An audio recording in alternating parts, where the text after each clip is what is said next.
आनंद राय भोजपुरी कवि आज प्रदीप गोस्वामी जी के समक्ष एक हनुमान जी का भोजपुरी में गीत।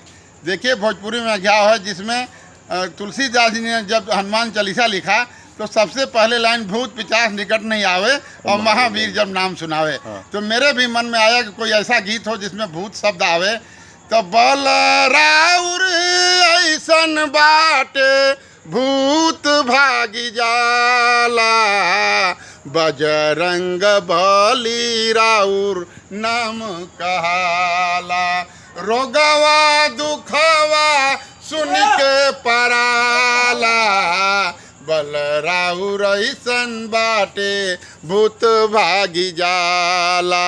राम नाम रउआ से, राम नाम रउआ से हरदम गवाला, बल राउर ऐसन बाटे भूत भागी जाला।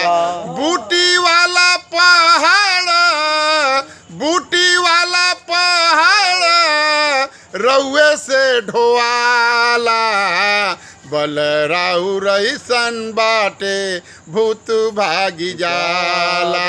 कृष्णानंद का पीठिया पर राउर हाथ धराला, बल राउर ऐसन बाटे भूत भागी जाला।